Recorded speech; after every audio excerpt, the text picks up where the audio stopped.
भगवान पर भरोसा रखें। दोस्तों, इस कहानी में आज आपको बताया गया है कि जिसका कोई नहीं होता उसका कौन होता है। जब हमें कोई सहारा नहीं देता तब हमें सहारा कौन देता है। ये कहानी अच्छे बुरे हर समय में भरोसा रखने और कर्म करते रहने की सीख देने वाली है। इसलिए मेरा आपसे निवेदन है कि इस कहानी को पूरी सुने। दोस्तों, एक आदमी रेगिस्तान में भटक रहा था। आधा दिन निकल चुका था और रास्ते का भी कुछ पता नहीं था। वह समझ नहीं पा रहा था कि किस तरह उस रेगिस्तान से बाहर निकले। उसका खाने पीने का सारा सामान भी खत्म हो गया था और प्यास से उसका गला सूखा जा रहा था, लेकिन पानी का दूर दूर तक कोई नामो निशान नहीं था। हिम्मत करके थोड़ी दूर और चलने पर उसे एक झोपड़ी दिखाई देती है। वह इस आस में झोपड़ी की ओर चल पड़ता है कि वहाँ उसे पानी अवश्य मिल जाएगा और वह वहाँ रहने वालों से रेगिस्तान से बाहर निकलने का रास्ता भी पूछ लेगा। लेकिन जब वह झोपड़ी के पास पहुंचकर देखा तो निराश हो गया, क्योंकि वह झोपड़ी खाली पड़ी थी, वहाँ कोई नहीं था। लेकिन उसके बाद भी उसने भगवान पर भरोसा रखा और झोपड़ी के अंदर गया। झोपड़ी के अंदर जाने पर उसने देखा कि झोपड़ी में एक हैंडपंप लगा हुआ है। वह खुश हो गया कि अब वह अपनी प्यास बुझा सकता है। उसने भगवान को धन्यवाद दिया और हैंडपंप चलाने लगा, लेकिन काफी प्रयास करने के बाद भी हैंडपंप नहीं चला। वह बहुत ज्यादा थक चुका था और वह जमीन पर लेट गया। पानी के बिना उसे अपनी जिंदगी खत्म होती नजर आने लगी थी। लेकिन तभी उसे झोपड़ी की छत पर पानी की एक बोतल लटकी हुई दिखाई पड़ी तो वह बहुत खुश हुआ और उसकी जान में जान आ गई। उसने सोचा कि ये भगवान की कृपा है कि पानी की ये बोतल उसे दिख गई। अब वह अपनी प्यास बुझा सकता है। उसने पानी की बोतल नीचे उतारी, लेकिन जैसे ही वह पानी पीने को हुआ उसकी नजर बोतल के नीचे चिपके कागज पर पड़ी।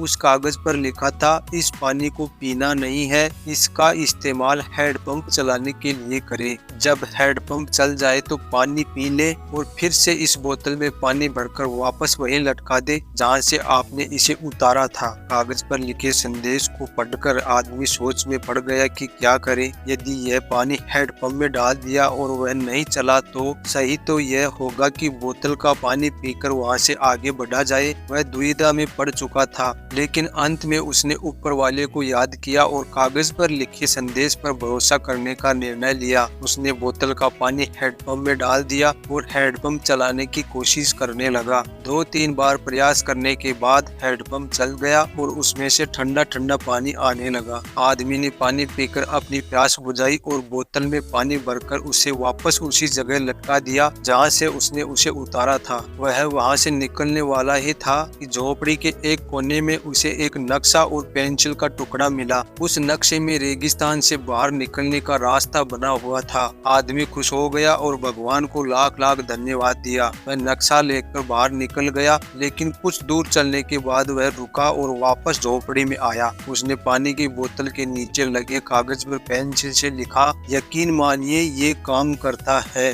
और फिर वापस चला जाता है। तो दोस्तों, इस कहानी से हमें यही सीख मिलती है कि जब भी जिंदगी में बुरा वक्त या परिस्थिति आए, भगवान और खुद पर विश्वास रखें। विश्वास बहुत बड़ी चीज होती है। विश्वास है तो दुनिया में हर चीज संभव है। दूसरी सीख मिलती है कि बिना प्रयास के जिंदगी में कुछ भी हासिल नहीं होता। जैसे उस आदमी ने हैंडपंप में पानी डाला और उसे चलाया, तब कहीं जाकर उसे अपने प्रयास का फल पानी के रूप में नसीब हुआ। उसी प्रकार जिंदगी में कुछ करना है तो प्रयास करने पड़ेंगे। प्रयास करेंगे तो सफलता अवश्य मिलेगी। दोस्तों, आज की कथा आपको कैसी लगी कमेंट करके जरूर बताना। वीडियो अच्छा लगा हो तो लाइक शेयर कर देना और चैनल को अभी तक सब्सक्राइब नहीं किया है तो प्लीज चैनल को सब्सक्राइब जरूर कर लेना। वीडियो पूरा देखने के लिए आपका बहुत बहुत धन्यवाद।